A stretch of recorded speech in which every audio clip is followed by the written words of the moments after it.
like a reggae artist. You know, you play one beat and the reggae artist can sing you 5 different hooks on it, and the beat ain't changed, and it almost don't go, but it do go. That's a superpower. Melody, lyrics that can't be stopped, and then the voice that's one of one. And as a person, she's just she's kind of introverted in certain ways. She ain't really trying to be all up in everybody's mix. But when she get comfortable, she's a joker. She's cracking jokes like, really, who said that? Whatever. Like, but once again, I've seen her at 18, 19, all those different years. And then you know how it is when we're young, and then now we got to be the boss. You know what I'm saying? When you were running the top of your organization and y'all was living, there was 50 people feeding a whole lot of kids because Joe decided to go sit down and take this deal with whatever these people were downtown. And then when it ain't happening, it's that pressure. So for any star, you know what I'm saying, they go through times when, I don't want to do this, or I do want to do this, and now the buzzing don't make sense. We don't want to do that. We ain't getting enough bread. And, the reality is that, she's established a long time ago that her motivation isn't because I'm going to do something because you're going to pay me. I'm going to do it because I want to do it and because I feel like it's the right thing. And yes, I need my bread, but yes, at the same time, it got to be something that aligns with where I'm at. And that's true. It's true artistry. It's true, staying true to who you are completely.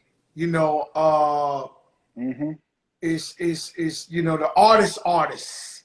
Right. Like I love my little brother Bryson Tiller. He's an artist.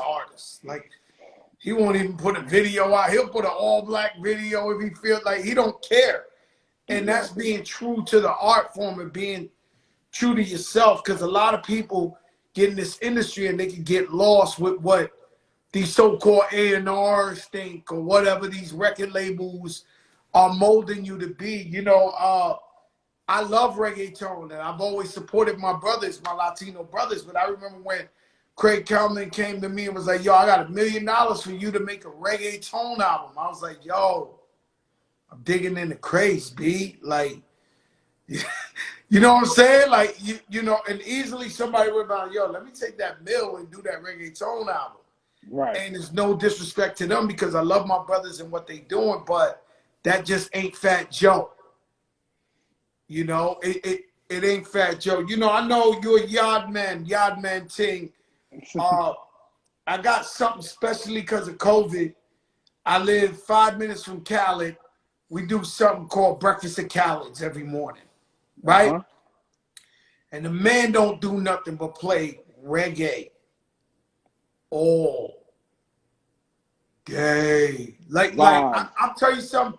If I lived in the mansion next door, I would have had to knock on his door already and be like, yo, check this out. Like, please, bro. Like, yeah. In reggae music, who are some of the biggest influences in your life? And name that tune. Name that tune. Name about 3 all-time reggae tunes and why you feel like it's the greatest tunes. Well, for me, my pops was from Trinidad and his father was from Barbados. So I have that West Indian blood with me. But at the same time, I grew up in New York. And us growing up in New Yorkers, like, Latin culture, Puerto Rican culture, and Jamaican culture is part of New York culture. That's a fact. What I'm saying? You live in New York, you know what a beef patty is. You had the rice and peas before, but you also had the plot that, like, everything was, we were together. You know what I'm saying? This thing of ours. It was Cool Herc, and it was the B-Boys. You know what I'm saying? And Crazy Legs. It was all of that. So at the end of the day, our generation especially, maybe not in the 50s and 60s, but definitely our generation, it's one thing. So my dad was working in labels and he was doing stuff, but he would take me to a record store and I'd be like, I'm looking, just like I'm in here, I got all my records, but I could see a Sugar Hill record because it was blue, but then I want that Yellow Man, I'm getting married in the morning too. I need that Yellow Man. You know what I'm saying? Yellow Man's I'm getting married in the morning just made me like, okay, it just, the bass line, boom, boom, boom, boom, boom, boom, boom, boom, boom. I'm getting my Yellow Man was like the first, not the first, but he was one of the first DJ superstars. He was almost like how the solo king artist that anything he dropped, it was it. It was like Yellow Man, then Shabba, then Buju, you know what I'm saying? Like everybody had their period where anything they touched, it was like This is it. There's nothing else getting around. And then later on, it became Beanie Man and Bounty Killer, who had those levels. But it was Yellow Man was that dude. So for me, Yellow Man's I'm Getting Married in the Morning starts it. Now being in New York, because we're there, Shinehead was very important. Shinehead was the closest thing to being a reggae hip hop. Like, he was the fine line. He was and he could sing. So that rough video and rugged music box. Like, this guy Shine, the Shinehead was like, he was a pioneer, bro. Totally. So Shinehead to this day is a super inspiration. Shinehead's Rough and Rugged album. We had Who the Catfish. So we heard the Trust me, that Rough and Rugged album. Me and Mark Pitts talk about it all the time. That album right there, that actually pulled us together. Between Shinehead and that Just Ice, Cool and Deadly, them two albums was like hip hop and reggae. Way back to the early days of '76 and the Black Space. Exactly. Chilling with my homeboy Muscle Man Ron in the Bronx, aka P-Long.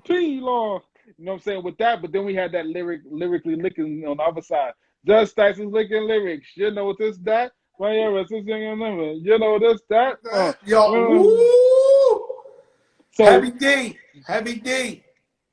always. Heavy D was big reggae influence. Heavy D was in it. And then Heavy D had his tunes with Supercat, which Supercat for me is still, you know, I put out tunes with Supercat and shit. Supercat's on my new albums. You know what I'm saying? At the end of the day, that was it. But for me, even though me and Bobby Conda's remix Ghetto Red Hot, and that's my longest, best song, that's my song. Shout out to Bobby Conda's and Jabba, all the Jamaicans in 233rd White Plains. But damn, I was just about to say Supercat, right? Supercat himself, yes. Supercat. So we doing Khaled is doing Rihanna, her charity, The Ball. Right. And he says, Joe, come with me as my guest. And you know how Khaled he wanted to bless the queen, Rihanna, and so he brought a couple of artists to perform for her. Yes. And Khaled, I've never seen Khaled more nervous in my life, right? So I'm sitting with him, and so he's sweating. I don't know why. And I'm like, yo, I said, yo, Khaled, what's? He said, I got Supercat as a surprise downstairs to rock for Rihanna. And I'm like, all right. And you know, we heard all the Supercat stories in the back. He was like, yo, Joe, this guy's special. And I'm like, yo, he said he don't smile, he don't joke. You know, Supercat, you know, he would only come, Supercat would only come in the white Rolls Royce. No, he specifically told Khaled, yo, if it ain't a white Rolls Royce, don't pick me up. You know, if it's like, it's Supercat, right? So Khaled is scared to death. Like, he's like, you know, like, oh my God, I don't want him to leave. So then they come up, you know, Khaled's assistant like, yo, Supercat is asking for you. So Khaled hits me on the shoulder and says, yo, could you come down with me to see Supercat? I said, Khaled, you know, just stall him so because it's taking a little longer than, bro. I go downstairs and me and Supercat start telling stories, dying laughing, diving on the floor, rolling on the floor. Like, yo, we had the best fucking time on earth. Like, Cal was like, thank God Supercat liked somebody. And we was just, I mean, it's an honor. You know, Supercat different, man. Dolly, baby. It's back to my thing where people that don't like people kind of get along with me. And to this day, that's that thing. You know what I'm saying? Like, you know, I got Supercat to do a song. I got the white rolls in the video for Push Time. Like, that's what we, you know what I'm saying? So Cat rock with me, but Enough Mine Are Dead by Supercat is my song. You know what I'm saying? I'll turn the place upside down on any given day. You know so, Budget, we Want to Be Loved. I like Buju. I like Want to Be Loved. That's my joint. Not for who you think I am or who you want me to be. You know what I'm saying? It's definitely that. But those are my songs. Because, you know, we had a certain age and a certain time where just a certain song just going to make you feel a certain way. Buju at that point, I like a lot of earlier Buju stuff. You know what I'm saying? They kind of go a little way, but Dance for hall me, before he became Rasta, before he was Rasta. yeah, I like the other stuff that he has that's more Rasta, but I definitely like the dancehall Buju. You know what I'm saying? Him and Wayne Wonder, you might not be a movie star. Oh yes, sing the song. You What? know what I'm Cause saying? I love you in every way. Exactly. That and then him and Burris, with the dang, which one's Barris and Buju? Let's a little more time. In my world, Yo, you know I did a record with Buju and Barris.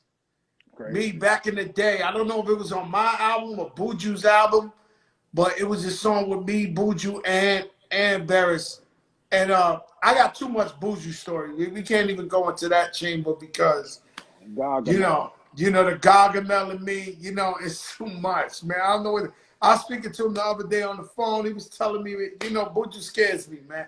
He my brother, but he Cause like, Super Cat don't scare you, but Buju does. See, it'd be yeah, opposite Super for Cat different don't people. scare me, but Buju start talking that, and I be like, all right, Buju, all right, Gargamel, all right, Gargamel, like, Gargamel, the Gargamel. He said, Joey, I thought you lose weight.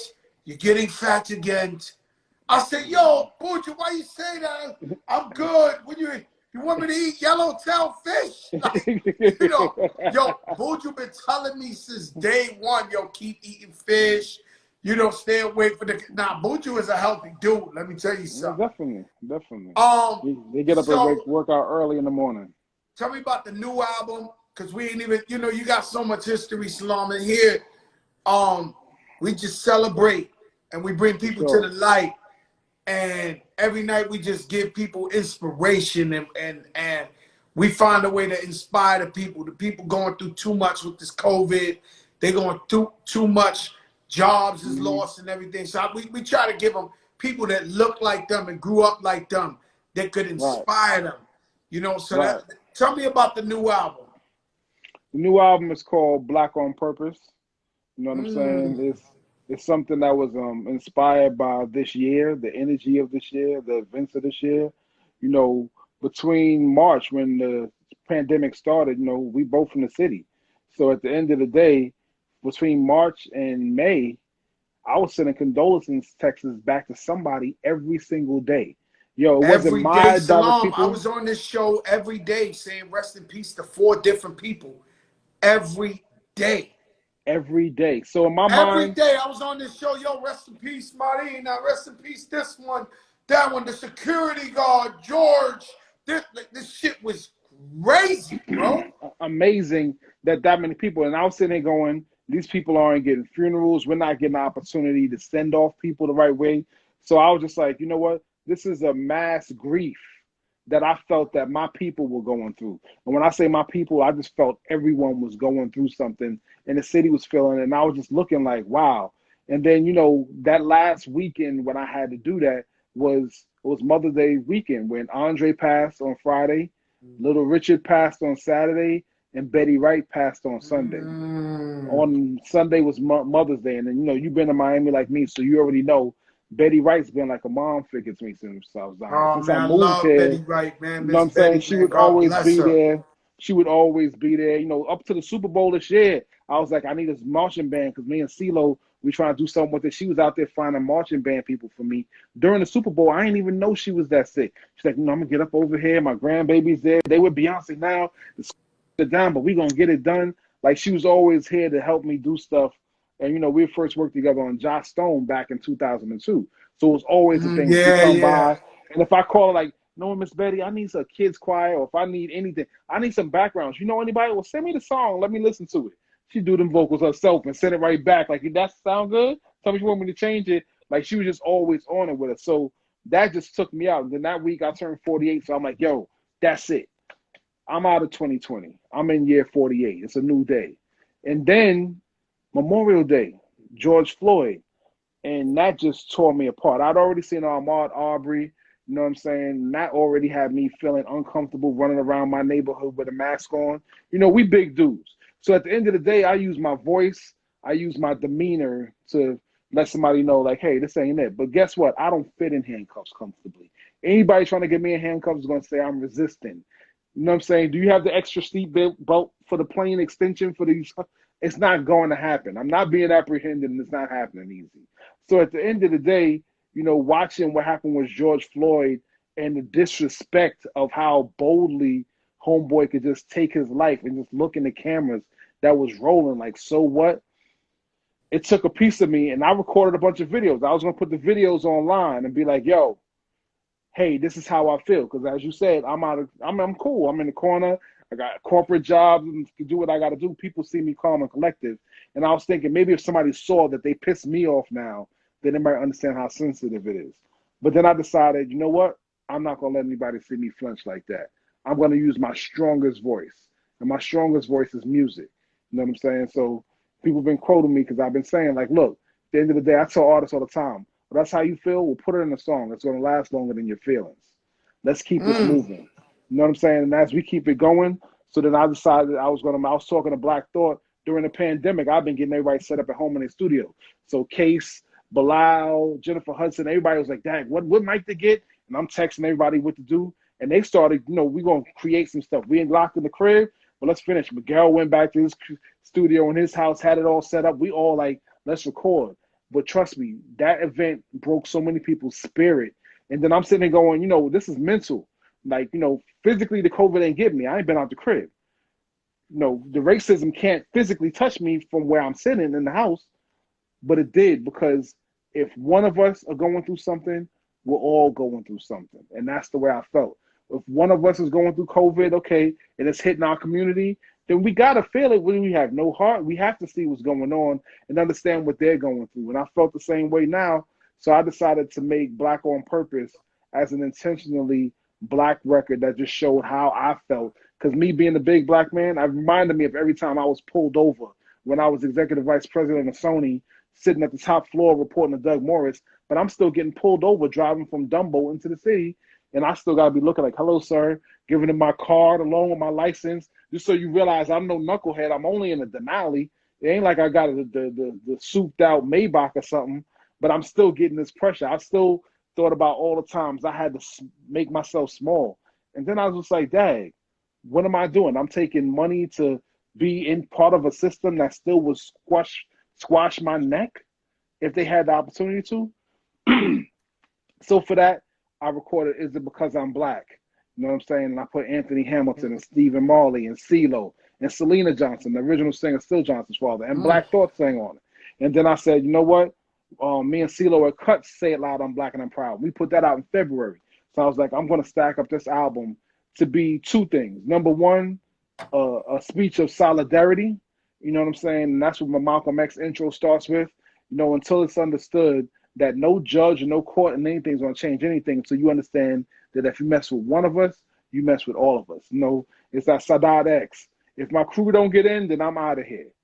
X makes the exit to the rear. I'm out of here. Don't front on my brothers. I take care of them before I take care of others. You understand what I'm saying? If we can't get in, okay, don't tell me I'm coming in and no. You know what I'm saying? And the fact that I can be okay, cool, but don't think you're going to disrespect everybody else and then sitting here looking at me. So at the end of the day, humanity is where I am. You know what I'm saying? And even though Black on Purpose was me going back through the church things I had, because I'm looking at everybody now, we're going into, the numbers are going up. How many people are going into Thanksgiving and Christmas? You know, I lost my mom in 2001 before I moved down here. I haven't liked holidays since. I'm not thinking about Thanksgiving, but look at it. How many people are touching their first Thanksgiving? Now you can't even get back together at Thanksgiving. You're going to be on Zoom. Zoom's going to crash that night. What are we doing? You know what I'm saying? Everybody's going to feel like, now we're going into Christmas, the holidays. There's so much things happening. And I was like, we need some healing. So, you know, the gospel levels of going up yonder with Nas and Jennifer, things that we're doing, you know, towards our moms, the energy of, you know, Black progress, anything we can do to kind of help people, because I want people to listen to this record and feel like, you know, the bodies of work that we grew up on. It takes a nation of million to hold us back. What's going on? The things that made me feel like it emotionally takes me somewhere when I listen to it, but at the same time, it gives me a sense of power and a sense of focus to know what it is. So I could say those two albums, What's Going On, It Takes a Nation of Millions to Hold Us Back, those two things, you could directly hear it in my record and my energy where I'm going, because I felt like it was time to do that. And if I never make a record again, you know, we're at that point now. I could sue the hell out of Sony or somebody because I don't care if they ever hire me again. We're not playing hire me again. I live here. We're good. I'm going to live somewhere better. We're going to have island property with some acres and sit down and eat something. And at the end of the day, you can have $1 million, but if you really want that beef patty with cocoa bread, it costs $2. So what are we doing here? You know what I'm saying? Like, there's no way for you to change my life. Where are we going with this? And that's shout where out I'm to at. our brother Breon. He's heavy on the comments, man. Big up, Breon. I heard everything you said. I feel exactly the same way. And you know, we got a new president coming.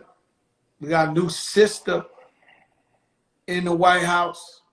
Yep. And now we got to hold them accountable as soon as they get in there to see what they're going to do on behalf of these laws and the systemic racism that's holding our people back. Definitely. And Definitely. I gotta end it with this. Somebody like you, take Fat Joe out the equation. Who is your top 5 MCs of all time? Whoa, we doing that? Top 5. All right, so first I'm gonna tell you who my number 1 is. Slick Rick. Ooh. That's it for me. So everybody else has different things, and they be like, "Who's your favorite rapper ever?" You have to understand it's Slick Rick.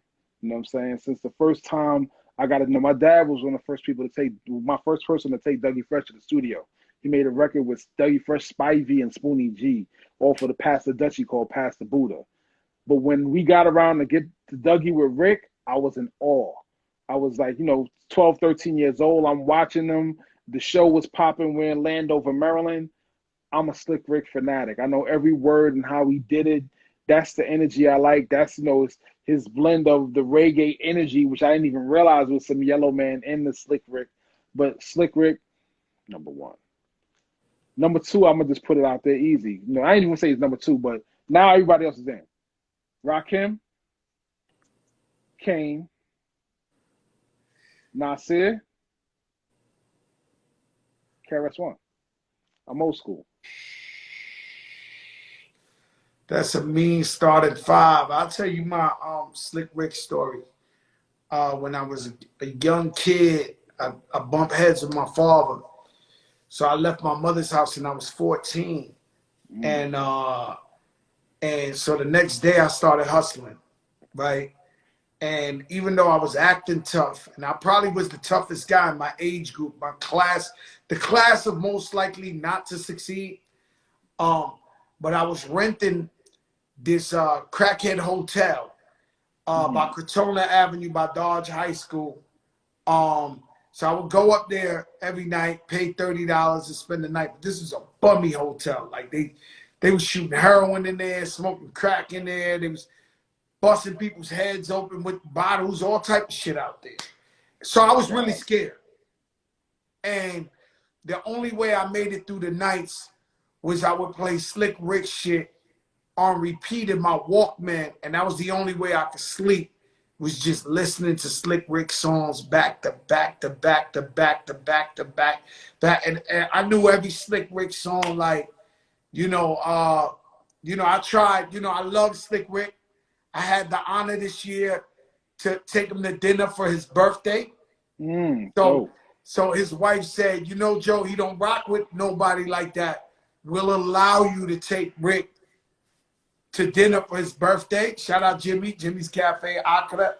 And so Slick Rick, he's very sentimental for me. I love him on another level.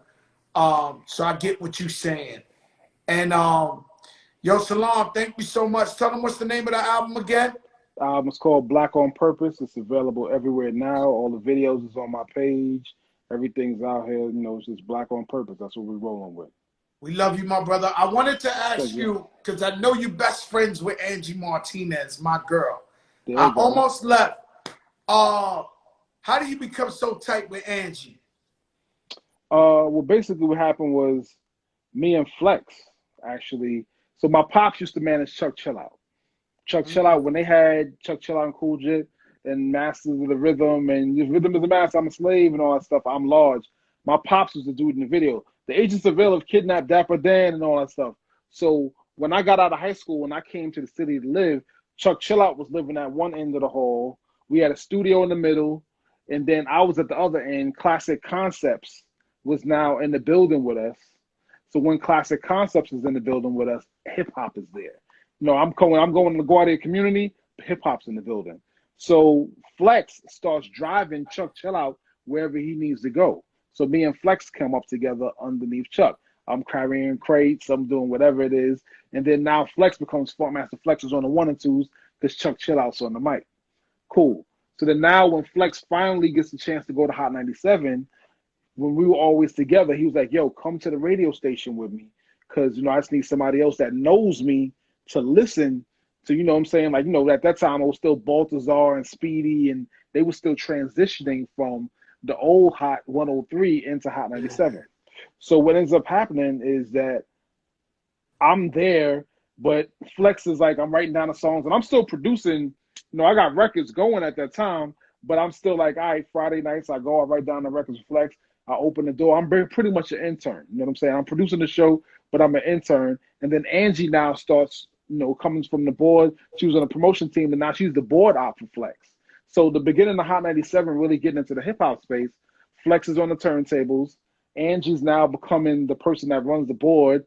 And then, I'm sitting in the room with them every Friday, and it's me, Angie, and Flex. Ain't nobody else in the building. You know what I'm saying? That's all it comes down to. And now this is like, yo, Angie, what's up? And it's, yo, Angie, you good? Yeah, what's up, Flex? And then Angie gets the overnight shift.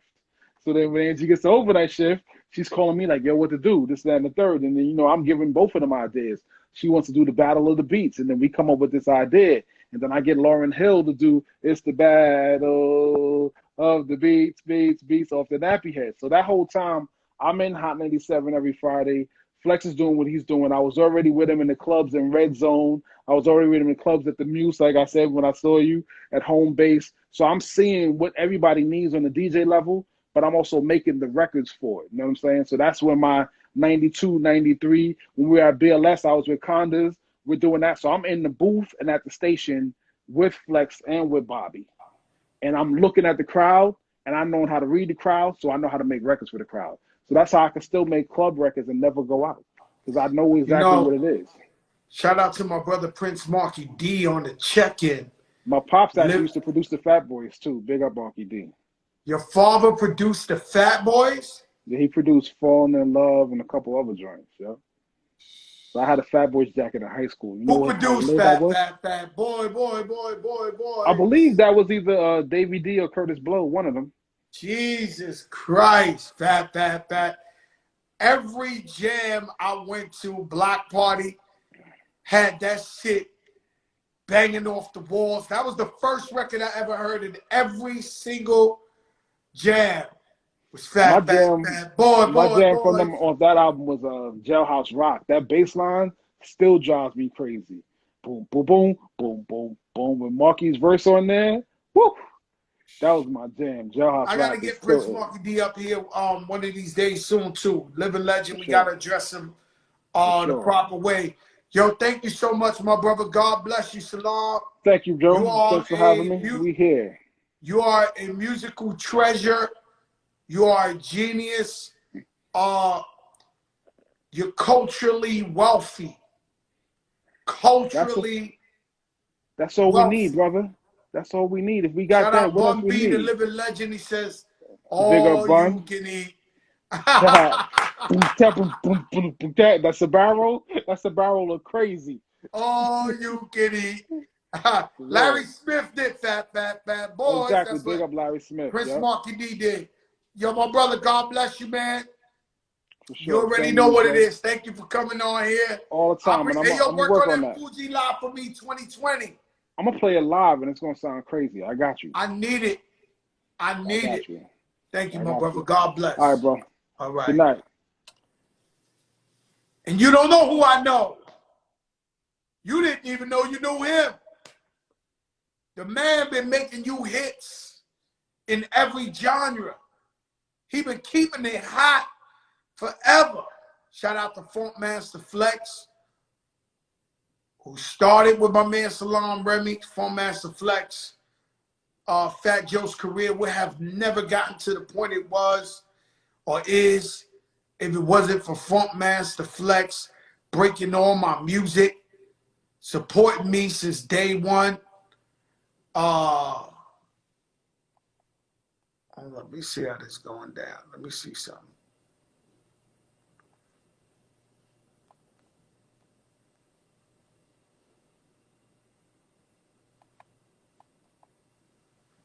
Let me try something here. I know, guys.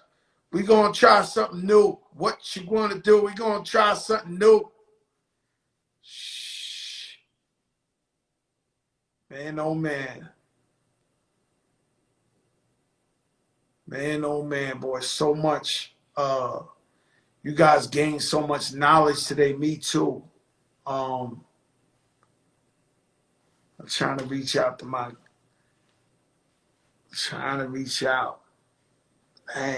I try.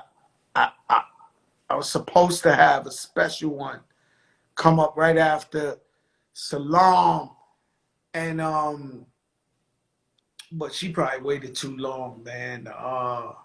Shout out to Snow the product, you know, Latina sister,